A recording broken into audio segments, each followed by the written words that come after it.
The defending champions curse. Theory number 1, no one can defend the Champions League anymore. Between 1993 and 2017, no club successfully retained the title. Clubs as powerful as AC Milan, Barcelona, and Manchester United all tried and all failed. The curse was so strong it became accepted wisdom. Winning it twice in a row was impossible. Fans built rituals around it. Pundits wrote entire articles explaining why football's intensity and psychological fatigue made back-to-backs impossible, even when squads looked invincible, like Barcelona with Messi, Xavi, and Iniesta. They would stumble the following season. Then came Real Madrid under Zidane, breaking the curse with 3 consecutive titles between 2016 and 2018. It wasn't just history, it was domination, and it killed the curse. But fans still whisper, winning once is glory.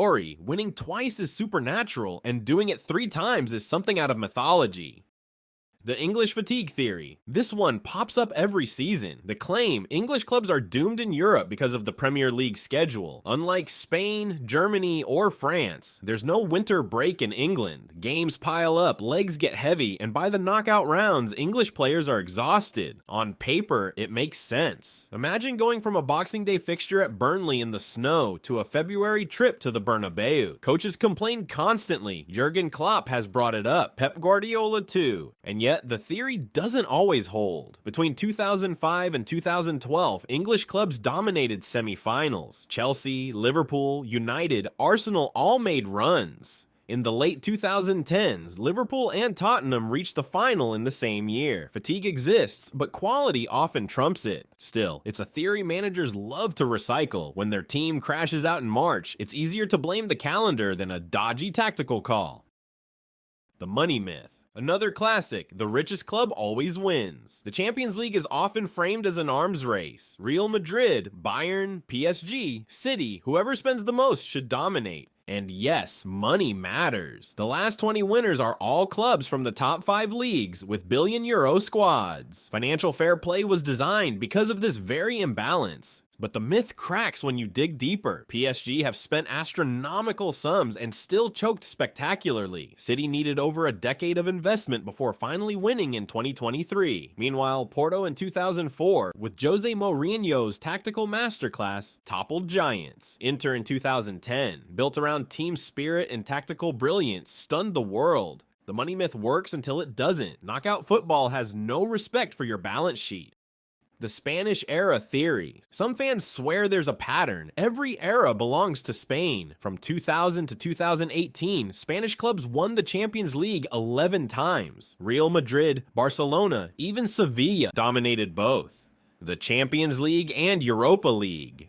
The theory suggests competitions cycle. Spain had its golden age. Now England's turn is here. Chelsea in 2021, City in 2023, Liverpool in 2019, proof that the cycle has shifted. But history is never so neat. Italy ruled the 1990s. Germany had Bayern and Dortmund runs. England dominated the late 2000s. The Spanish dominance was real, but tied to unique forces. Messi, Ronaldo, tiki-taka, and Real Madrid's obsession with Europe. Remove those and the cycle moved on.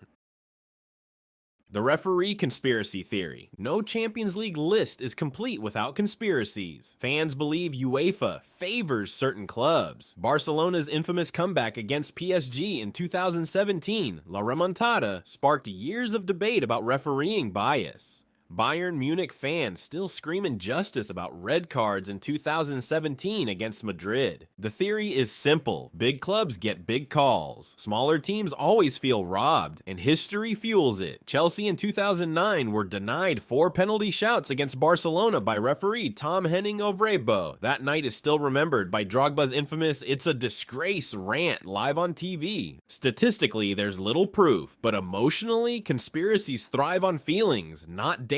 And when your club suffers, you don't want bad luck, you want a villain. UEFA fills that role perfectly.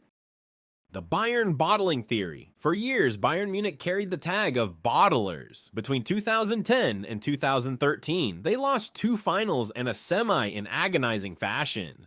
The 2012 final at home against Chelsea, dominating the match, missing a penalty in extra time, then losing the shootout cemented the idea. Fans outside Germany still tease Bayern crushed the Bundesliga, then crumble in Europe. Reality, they've also won it 6 times, most recently in 2020 with a flawless campaign. But the theory survives because of the drama. Bayern don't just lose, they lose in Shakespearean fashion. Robben missing penalties, Neuer stranded in shootouts, heartbreak at home. The bottler's tag lingers because pain creates better stories than success.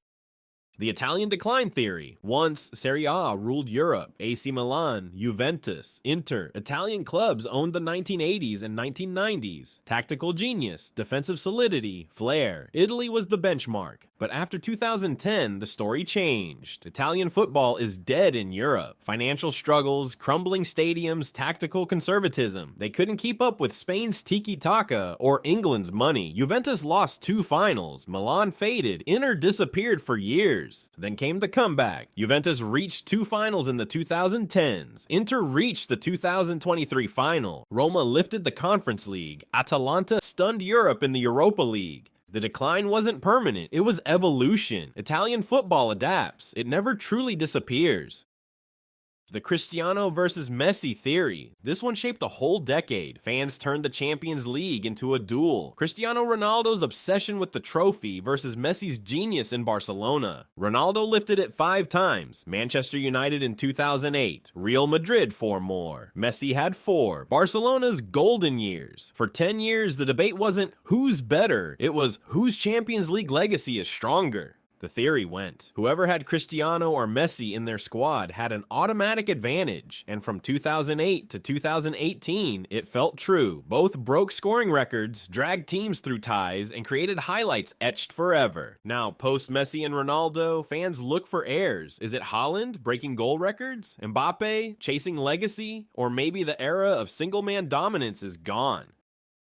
The PSG choke theory. Paris Saint-Germain have built one of the most expensive squads in football history. Neymar, Mbappe, Messi, all together, plus billions invested, and yet every season ends the same. Heartbreak. Fans call it the choke theory. The proof is endless. In 2017, they blew a 4-0 lead against Barcelona. In 2019, they lost to Manchester United's B team after conceding a stoppage time penalty. Even with the super team of 2021-22, they couldn't get past Real Madrid. Why? Theories range from weak mentality to lack of competitiveness in League One to sheer bad luck. But whatever the cause, PSG's failures became memes. Until they win, the choke theory isn't just alive, it's thriving. The draw rigging theory. Every December, fans say the same thing. UEFA rigs the draw.